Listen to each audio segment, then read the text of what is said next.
Olá, meus amigos, sou eu aqui novamente, o professor Gessé Cortez, e você está assistindo a mais um Gramática Descomplicada. No programa de hoje, vou fazer uma menção a algo que gera muita dúvida, tá?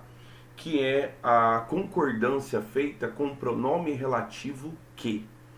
Como o próprio nome diz, né? Ele é um pronome. Por ser pronome, ele vai estabelecer uma função sintática. Quando ele tem a função sintática de sujeito, podem aparecer dúvidas, tá? Quanto à sua concordância. E eu quero fazer umas demonstrações hoje, haja vista que, né, e vou fazer, para tanto, também uma menção à questão que caiu na última prova da Polícia Federal, uma questão CESP. Vamos lá, então? Vamos lá. Concordância do pronome relativo que. Tem que tomar muito cuidado. Dá uma olhada aqui no que eu preparei para vocês. Vou pegar uma caneta para ficar mais fácil aqui de você visualizar, tá?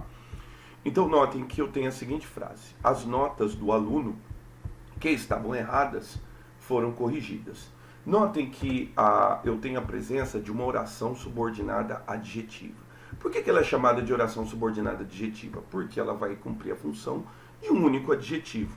Notem que eu poderia dizer que as notas do aluno erradas foram corrigidas. Essa é a função de uma oração subordinada adjetiva, substituir um único adjetivo.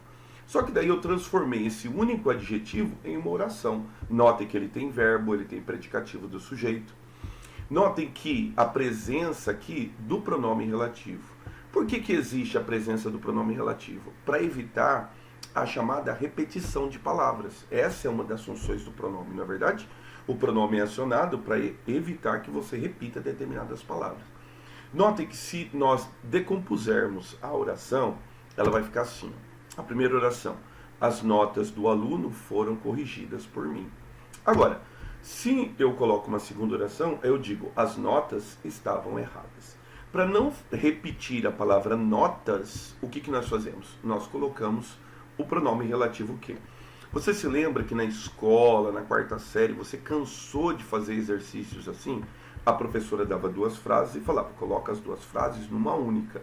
Era a hora que você acionava o que? As notas do aluno que estavam erradas foram corrigidas. Tudo bem até aí? Então nós temos aqui uma oração subordinada e ela tem pronome relativo. Tá.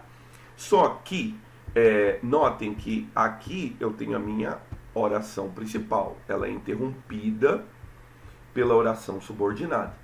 Agora, mesmo sendo uma oração principal e mesmo sendo uma oração subordinada, ela continua tendo os seus termos sintáticos, tá?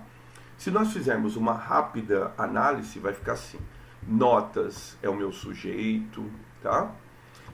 Aluno é o meu adjunta de nominal, porque são as notas do aluno, adjunta de nominal. Notem que foram corrigidas, configura uma voz passiva. Então aqui eu tenho verbo auxiliar e aqui eu tenho verbo auxiliar e aqui eu tenho verbo principal, tá? Em corrigidas. O que eu vou analisar? Eu vou analisar o verbo principal sempre, tá? Então na locução verbal aqui eu vou ter um verbo transitivo direto. É por isso que ela pode ser passada para voz passiva. Seria um outro papo para a gente conversar, tá? Então quem foram corrigidas? As notas é o meu sujeito paciente, tá? Mas o verbo continua sendo o verbo transitivo direto.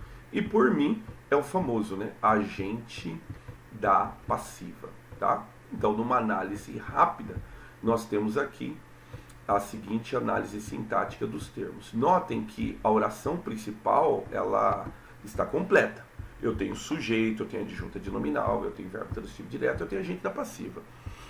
Agora nós vamos fazer a análise da oração subordinada. Estavam erradas. Notem que aqui eu tenho o verbo de ligação e o erradas é o meu predicativo do sujeito.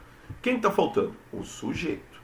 Aí você é um excelente aluno de gramática, né? Você vai fazer a seguinte pergunta para o verbo. Verbo, quem que estavam errados? Aí você vai ter a resposta: as notas. Só que tem um pequeno problema, tá? Notas já é sujeito do foram corrigidas. Então ela não pode ser sujeito do estavam erradas. Ué, mas então quem é o sujeito? Lembra? Eu usei o pronome relativo que justamente para não repetir a palavra notas. Então, na oração subordinada, o sujeito é o pronome relativo que. E aí a gente tem um pequeno impasse. Por quê? Porque a concordância do verbo tem que ser feita com o sujeito. Como o sujeito é o pronome relativo que, e o pronome relativo que ele é impessoal, quer dizer o quê? Que ele não é capaz de estabelecer nenhum tipo de concordância, nem no plural, nem no singular, nada. Entendeu? Nem pessoas, primeira, segunda, terceira. Não consegue. O que você vai fazer? Você vai concordar o verbo não com o seu sujeito, mas com quem o pronome relativo faz referência. No caso, a palavra notas. É por isso que o verbo foi para o plural. Agora, tem um pequeno problema, que é quando você não consegue identificar necessariamente com quem que o pronome relativo faz a devida concordância. Notem aqui, a maioria das pessoas que não entendem a gramática desistem.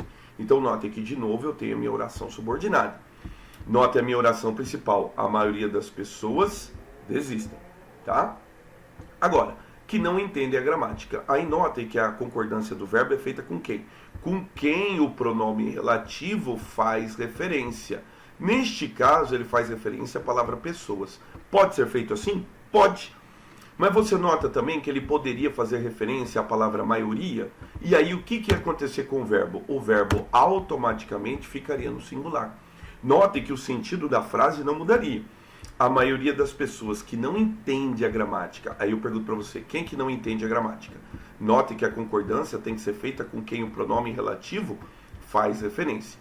Neste caso aqui, ele fez referência à palavra maioria. Neste caso aqui, ele fez referência à palavra pessoas.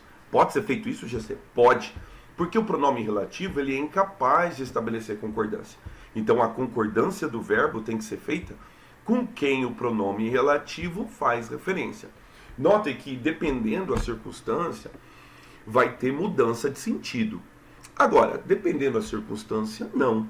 E CESP adora isso. Você que está se preparando agora para o próximo concurso que vai ter agora, né? Na prova do DPEM foi adiada. E agora, provavelmente, ela vai sair para os próximos dias.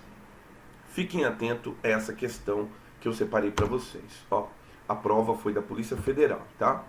Notem, questão 15, diz assim. Estou com a caneta aqui ainda. Com relação ao texto, tá? Julgue os itens subsecutivos. Seria mantida a correção gramatical? Nota que ele não está falando de sentido, ele está falando de correção, tá? Caso a forma verbal esperam fosse substituída por espera, aí o aluno fala, bom, não pode, né, cara? Porque se ele está no plural é porque ele está fazendo uma concordância no plural. Qual que é o problema? O problema é que eu tenho o pronome relativo que. Dá uma olhada aqui. Cresce rapidamente em quase todo o país o número. Quem que cresce? O número cresce. Esse é o sujeito, tá? De pessoas da prisão. Ou que esperam. Notem. Aí você faz a pergunta para o verbo. Quem que esperam? Aí notem que o que está fazendo referência à prisão, tá? Ou, desculpa, não é a prisão. A pessoas. Perdão. Então ele faz referência a pessoas. Deixa eu apagar aqui. Para também eu não confundir você, que eu errei aqui e vou acabar te confundindo, tá? Deixa eu apagar aqui. Isso, vou fazer de novo, tá?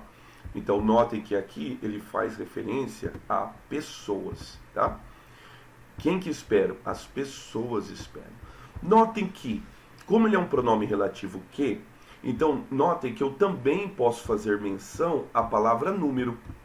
Então, notem. Cresce rapidamente em quase todos os países o número de pessoas na prisão que espera. Quem que espera? O número espera. Então eu também posso deixar no singular. Por que eu posso? Porque o pronome relativo cumpre a função do sujeito. Como ele cumpre a função do sujeito, então eu vou concordar não com o que, mas com quem o que faz referência. Notem que não altera nem o significado, né? Não altera o sentido da frase. E gramaticalmente também ele ficaria correto. Já saiu o resto da frase. Notem que prováveis faz concordância com sentenças. Então, eles esperam as sentenças. Quem são prováveis? As sentenças, por isso que está no plural. Então, o verbo esperam poderia sim ser substituído por espera, para fazer referência não a pessoas, mas a palavra número. O que isso quer dizer? Que a alternativa está correta. Então, muito cuidado com o sujeito pronome relativo que. quando o que. Agora, muito importante. Já sei, entendi agora. Então, toda vez que tiver o que, eu posso concordar com um com o outro. Claro que não. Você tem que prestar atenção quem o que faz referência. E outra coisa, aqui o que, ele tem função de sujeito.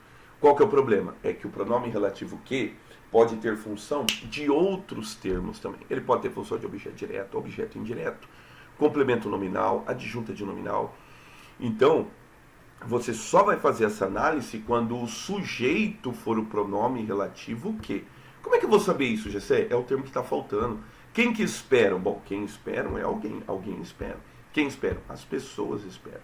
Eu poderia trocar por espera? Poderia. Aí eu faria concordância com a palavra número. Fechou então? Meus amigos, eu espero que vocês tenham gostado. Tá? Fiquem atentos à prova do DEPEN, mais um motivo aqui para você estudar, para você não abandonar os seus estudos nessa reta final, tá? Continue se preparando, se inscreva no canal, deixe o seu like, compartilhe o vídeo, tá bom? Um abraço e até os próximos vídeos.